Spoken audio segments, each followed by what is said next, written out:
Hello everyone. तो मैं फिर से आपका स्वागत करती हूँ आज के सेशन में, जहाँ पे हम 2017 का क्वेश्चन हम सॉल्व करने वाले हैं मैथ्स का। तो आपको पता ही है कि हम सब्जेक्ट वाइज इस तरीके से चैप्टर वाइज आंसर्स को प्रोवाइड कर रहे हैं, और आपसे इसको यहाँ से आपको ये भी आइडिया मिल जाएगा कि कितने लेवल और कितने मार्क्स के question each and every year पूछे जा रहे हैं। तो आप देख सकते हैं यहाँ पे 21 से 25 तक के क्वेश्चन, यानी कि टोटल 5 क्वेश्चन पूछे गए हैं। तो इससे ही हम अंदाज़ा लगा सकते हैं कि कितने मार्क्स का हो सकता है। 2 मार्क्स के ज़्यादा क्वेश्चन है और 1 या 2 ही क्वेश्चन 3 मार्क्स का है।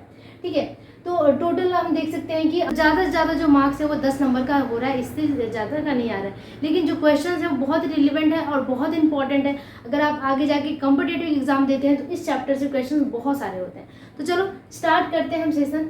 21 नंबर क्वेश्चन, जबकि हमने 2018 में 20 तक क्वेश्चन कंप्लीट कर लिया था। तो आज का जो है वो 21 से स्टार्ट हो रहा है। देखते हैं क्वेश्चन क्या कह रहा है। Under what condition one root of the quadratic equation this is 0। ठीक है, ऐसा कौन सा कंडीशन होगा जहां पे एक रूट इस क्वाड्रेटिक इक्वेशन का 0 हो जाएगा। ठीक है, तो इस तरीके का क्वेश्चन हमने पहले भी कर लिया था। 2022 में भी ये क्वेश्चन रिपीट हुआ है।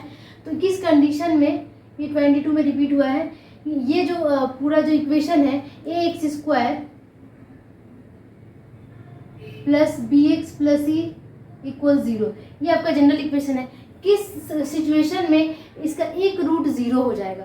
तो मान लेते हैं कि एक रूट 0 कब होगा। तो सबसे पहले इसको वाइज वर्सा के हिसाब से देख लेते हैं कि जब एक रूट 0 होगा कि लेट अल्फा इक्वल्स 0। ठीक है, और बीटा को हमने अभी बीटा ही रखा है। ठीक है, तो मान लेते हैं कि अल्फा का वैल्यू 0 है और alpha beta are the roots. तो अगर अल्फा का वैल्यू 0 है, इसका मतलब कि एक एक्स का 2 वैल्यू होता है, एक अल्फा और एक बीटा। तो यहाँ पे एक एक्स का वैल्यू 0 हो जाएगा। ये मैं बस एक अज्यूम करने के लिए बात कर रही हूँ। तो let us assuming, we are just assuming that x equal 0। ठीक है, एक रूट 0 था तो x का वैल्यू 0 हो जाएगा। आप देख सकते हैं कि जब हम इसमें पुट करेंगे x का वैल्यू, तो a into 0 the square plus b into 0 plus c equal 0। तो आप देख सकते हैं ये टर्म 0 हो गया, ये टर्म 0 हो गया, plus c equal 0, that is c का वैल्यू भी 0 आ गया। इसका मतलब वो कौन सा कंडीशन होगा जहाँ पे ये क्वाड्रेटिक इक्वेशन का एक वैल्यू 0 होगा, एक रूट 0 होगा। तो वो कंडीशन c इक्वल्स टू 0 होगा। ठीक है, अब मैं फिर से यहाँ पे एक्सप्लेन कर दूँ। If we put c is equals to 0, then तब क्या होता है? एक्चुअली ये समझाने के लिए था, ये पूरा टर्म जो है ये समझाने के लिए था। आपका आंसर यहाँ से स्टार्ट हो रहा है। If we put c equals 0, then this equation, ठीक है, इस इक्वेशन में ax² plus bx plus c की जगह पे अगर मैं 0 पुट कर दूं तो क्या हो रहा है? आप देख सकते हैं कि अगर मैंने c का वैल्यू 0 पुट कर दिया तो यहाँ पे हम x कॉमन ले सकते हैं। तो x कॉमन ले लेते हैं, x प्लस b आ रहा है और ये तो 0 ही हो गया, इक्वल 0। अब आप यहाँ पे इधर ऑल करेंगे, या तो x इक्वल 0 और दिस इक्वल टू 0। तो इधर ऑल कर लेते हैं तो हमें क्या मिलेगा? x equal 0। ठीक है, और ax प्लस b इक्वल्स 0। तो आप देख सकते हैं कि x का value minus a by b आ रहा है। ठीक है, तो ऐसे कंडीशन में ये सॉल्व तो हो गया, लेकिन किस कंडीशन में इसका एक रूट 0 बन गया? जब हमने c का वैल्यू 0 पुट किया। तो हमें कहा किया जा रहा है कि कौन सा ऐसा कंडीशन होगा जहाँ पे इस इक्वेशन का जो एक रूट होगा वो 0 हो जाएगा। तो वो कंडीशन होगा c equals to 0। The condition क्या हो जाएगा? Condition is c equal 0। जब हम c का वैल्यू 0 पुट कर रहे हैं तभी एक इक्वेशन हमारा 0 आ रहा है, सॉरी एक रूट हमारा 0 आ रहा है। तो आपको समझ में आ गया होगा कि किस कंडीशन में किसी भी इक्वेशन का एक रूट 0 होता है, जब हम c का वैल्यू 0 पुट कर देते हैं तब। ठीक है, तो ये यहाँ से यहाँ तक का आपका जो एक्चुअली आंसर हुआ, ये बस समझाने के लिए था। ठीक है, तो आपका आंसर इस तरीके से लिखा जाएगा। ठीक है, और ये 2 मार्क्स के क्वेश्चन में आया हुआ है। अब आगे बढ़ते हैं नेक्स्ट क्वेश्चन पे, 22 नंबर क्वेश्चन पे। ओके, तो हम देखते हैं without solving find the value of p for the equation x² p minus 3 into x plus p equal 0 has real and equal roots. तो रूट्स कैसे होने चाहिए? रियल होना चाहिए और इक्वल होना चाहिए। और हमें क्या करना है? विदाउट सॉल्विंग हमें p का वैल्यू निकालना है। ठीक है, तो हमें ये एक हिंट दिया हुआ है कि इसके जो रूट्स है वो कैसे हैं? रियल एंड इक्वल है। तो जब रूट्स का रियल एंड इक्वल होता है कोई भी क्वाड्रेटिक इक्वेशन का, तो 22 का ये क्वेश्चन है और क्वाड्रेटिक इक्वेशन है x² minus p minus 3 into x plus p equals 0, ठीक है। तो क्या कह रहा है कि root are real and equal, ठीक है। तो पूछ रहा है कि what is the value of p, we have to find the value of p when the roots are real and equal. When roots are real and equal, when roots are real and equal, जब roots real and equal है तो क्या होता है, condition क्या होता है, discriminant is equal to 0, D is equal to 0, और डिस्क्रिमिनेंट को हम क्या लिख सकते हैं, B square minus 4ac equals 0। अब इस इक्वेशन से अगर हम कंपेयर करेंगे जनरल इक्वेशन को, तो b का वैल्यू कितना आएगा, कोफिशिएंट ऑफ x b होता है, दैट इज हमारा कितना है p minus 3, p minus 3 the square minus 4, a की जगह पे क्या आएगा 1 आएगा और c की जगह पे आएगा p इक्वल 0, ये कंडीशन लग रहा है यहाँ पे, ठीक है। अब इसी इक्वेशन को हम सॉल्व करेंगे और p का वैल्यू निकालेंगे। आप इसे तोड़ सकते हैं, p स्क्वायर माइनस यहाँ 6 हो जाएगा, 2 3 जा 6p प्लस 9, 3 का स्क्वायर 9, ये माइनस b का होल स्क्वायर फॉर्मूला पे हमने इसे तोड़ दिया, और ये 4 into p 4p minus 4p equals 0। अब यहाँ पे हम क्या कर लेंगे, p स्क्वायर इस दोनों को ऐड कर लेंगे, 6p प्लस 4p कितना हो जाता है 10p minus 10p plus 9 equals 0। अब यहाँ पे क्वाड्रेटिक इक्वेशन फॉर्म हो गया, इसे सॉल्व करते हैं और p का वैल्यू निकालेंगे, quadratic equation middle term split कर देते हैं, ठीक है। तो यहाँ आप देख सकते हैं कि 9 हमें मल्टीप्लाई करके लाना है और ऐड करके, because plus sign is here, add करके हमें 10 लाना है। तो 9 प्लस 1 कितना होता है 10, और 9 इंटू 1 9, ठीक है। तो हमें इसको क्या कर लेते हैं, p square minus 9p minus p, minus minus should be added and we will get minus 10p plus 9 equals 0. Now we have to take p as common. Taking p as common, we will get p minus 9. Here also minus 1 will be the common and we will get p minus 9. So together we can take p minus 9 as common and p minus 1. ठीक है, equal 0. अब हम इधर और कर लेते हैं। तो इधर अगर हम करेंगे तो हम यहाँ पे p का दो वैल्यू आएगा, एक तो 9 आएगा और एक p का वैल्यू आएगा 1, क्योंकि अगर इसे 0 से इक्वेट करते हैं तो एक बार 9 आएगा एक बार 1 आएगा, तो p के दो वैल्यू हमारे पास आए और this is our required answer, ठीक है। This is how we can solve this question. बहुत ही इजी क्वेश्चन था। अब आप देखते हैं कि 23 नंबर क्वेश्चन क्या कह रहा है। 23 नंबर क्वेश्चन ये कह रहा है 1/a plus b plus x is equal to 1/a plus 1/b plus 1/x। तो ये क्वेश्चन आपका आ चुका है, ये आ चुका है 23 में। तो 2023 में ये आया था और मैंने इसे पहले भी एक्सप्लेन कर दिया है। तो आप जस्ट 2-3 वीडियो आगे देखेंगे तो आपको ये इसका आंसर मिल जाएगा। तो इसे मैं स्किप कर देती हूँ बिकॉज फिर से रिपीट करके कोई फायदा नहीं है, ठीक है। अब आते हैं 24 नंबर क्वेश्चन, ठीक है।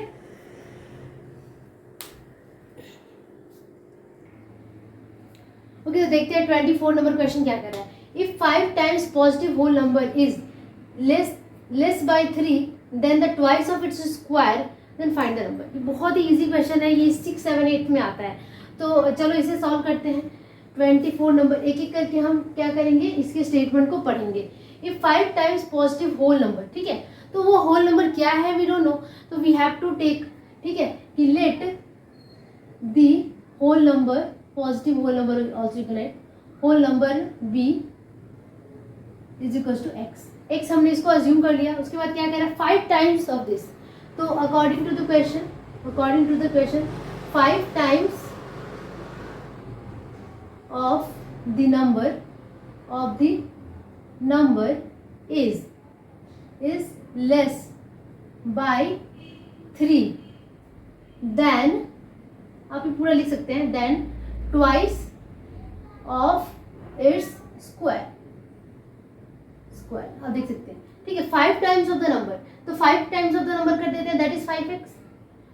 लेस बाय 3 लेस कर देते हैं, is equal to twice of its square, इसका स्क्वायर एक्स का स्क्वायर, एक्स का जो स्क्वायर होगा एक्स स्क्वायर होगा, ट्वाइस मतलब 2 गुना ऑफ इट्स स्क्वायर, ठीक है।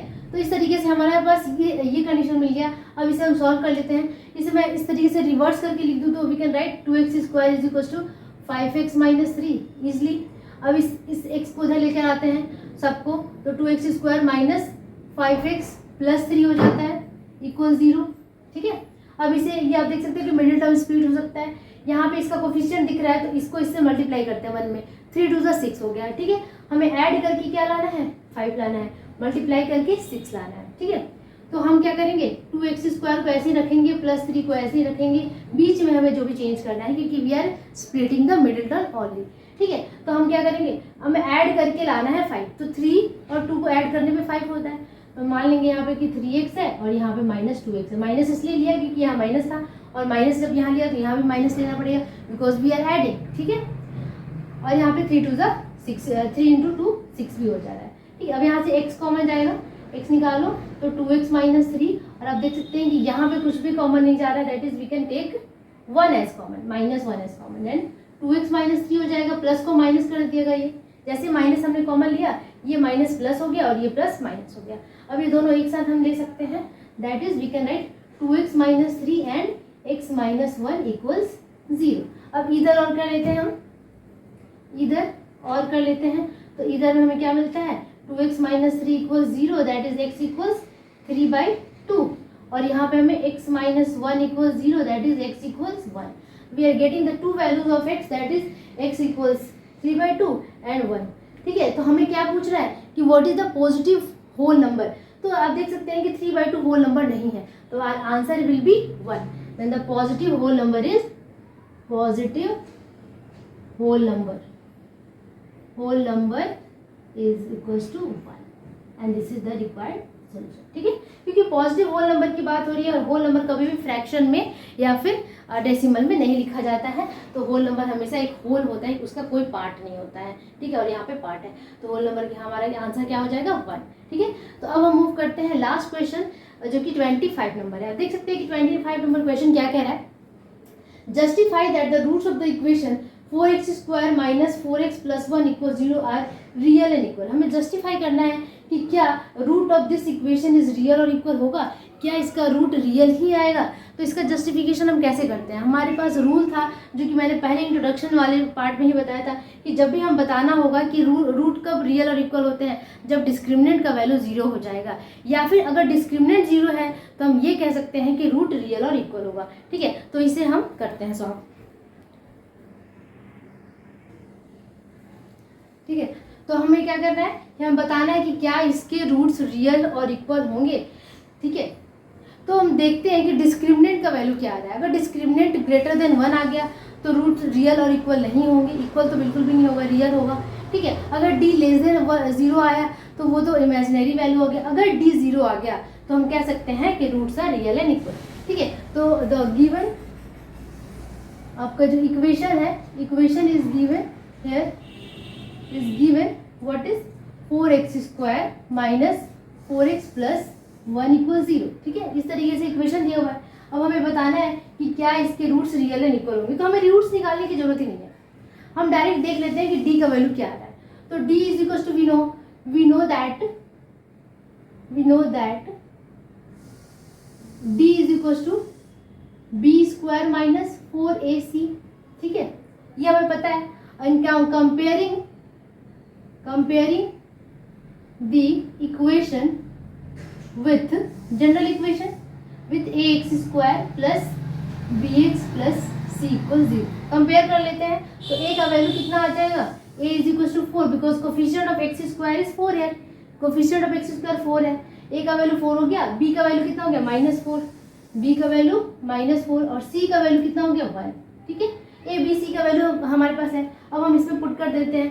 देन d = b का वैल्यू 4, 4d² -4, a का वैल्यू है 4, अच्छा b का वैल्यू तो आपका -4 था, सॉरी -4, ठीक है। यहाँ पे 4a और c का वैल्यू है 1, तो देखते हैं कितना आ रहा है। 4 का स्क्वायर हो गया, -4 का स्क्वायर प्लस हो जाता है -16, और यहाँ पे 4 4 = 16। तो आप देख सकते हैं कि d का वैल्यू कितना आ गया 0, ठीक है। तो हम कह सकते हैं कि इफ लिखने की जरूरत ही नहीं है, here d = 0, then we can say that hence the roots of the equations are, roots of the given equation is real and equal. बहुत ही इजी कॉन्सेप्ट है, जब भी रूट रियल और इक्वल हो तो डी का वैल्यू समझ जाएंगे कि 0 के बराबर होगा, और यहाँ हमने प्रूफ कर दिया कि डी का वैल्यू 0 आ गया। तो इसी तरीके से हमने 2017 कंप्लीट कर लिया। नेक्स्ट वीडियो में हम 16 और 15 कंप्लीट करेंगे और आपका पूरा 10 साल से भी ज़्यादा यहाँ पे हो जा रहा है। आप देख सकते हैं कि 15 से लेकर 2023 तक का आपने पूरा सोल्यूशन कंप्लीट कर लिया होगा और आपको बड़ा मज़ा आया होगा इस क्वेश्चंस को सॉल्व करने में और सेशंस को अटेंड करने में। होपफुली आप लोग को अच्छा लगे तो प्लीज़ आप अपने दोस्तों को भी शेयर कीजिए इस ऐप के बारे में। Thank you so much for watching. Take care, bye bye.